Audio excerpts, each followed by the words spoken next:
question came in the other day that boils down to, on the discovery calls that we're doing with clients, how do we get them to listen to us? How do we establish our expertise so that on these calls, when we make recommendations, they'll tell us the right information that we need to know to get the problem solved? Well, that's what I want to go over today, the two-step process for getting potential clients to listen to you on prospecting calls. The normal process we follow as an agency is send a cold email, or when an inbound lead comes in, to get a meeting, do whatever it takes to get a meeting. Then on that meeting, we do an initial discovery call. That leads to the proposal, which leads to a contract, which leads to a close.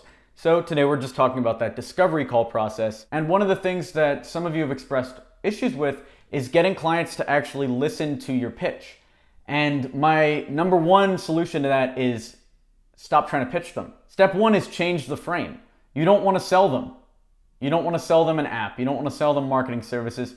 You want to solve their problems. And in order to solve their problems, that means you need to ask them questions, kind of like a doctor would. So off the bat, when we do our sales calls, I'm not talking to these agency owners and doing a prepared minute-and-a-half speech about how X27 can solve their problems and how we've done it in the past.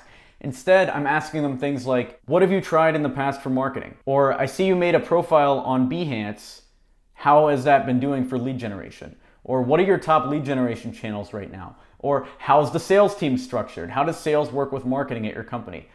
Questions I'm asking, not because I'm trying to drive an agenda of getting them to buy from X27, but because, like a doctor, I want to figure out what they've tried in the past and what they're planning to do so I can give the best solution. Sometimes that solution's not even X27, right? If an agency's too small where they wouldn't be able to get value or get a good ROI from our services, I have no problem telling them to go a different route. Or maybe consulting, maybe an hour consulting is better than working with us and having us do the whole thing. Or sometimes the agency's just in the wrong niche. Maybe they're in the wrong niche and they have to be told no. All of those insights can only be gained by asking questions during this call. So why isn't this something everyone does on their sales calls? Why aren't they asking the clients real questions, trying to actually get interested in their business? The biggest hesitation I've found is some people think that if you're not pitching what you've done in the past, there's no way you're actually going to be selling. You're just order taking, which I found true as well. And that's the second part of this two-step process. Step two is use case studies.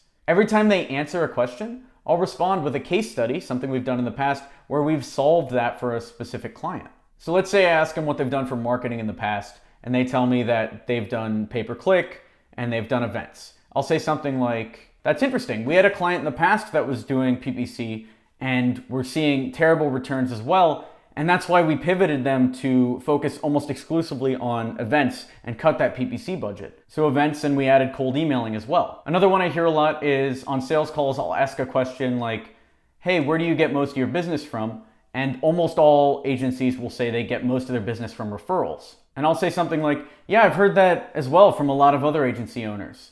A lot of agencies will grow to millions and millions of dollars in revenue and will still be relying on referrals to grow the business. And I've also seen adding outbound increase the number of leads.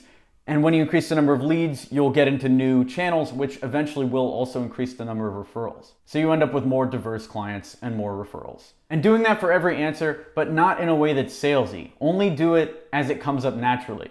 Have enough insight into your own product and enough insight into your own case studies that this will flow. And it might take a lot of practice to get to that point, but that is when prospects will start listening to you on these sales calls. If you found this valuable, be sure to like it to encourage this type of content on YouTube, subscribe for more B2B sales training, and if you need marketing support for your digital agency, check out experiment27.com. Thanks.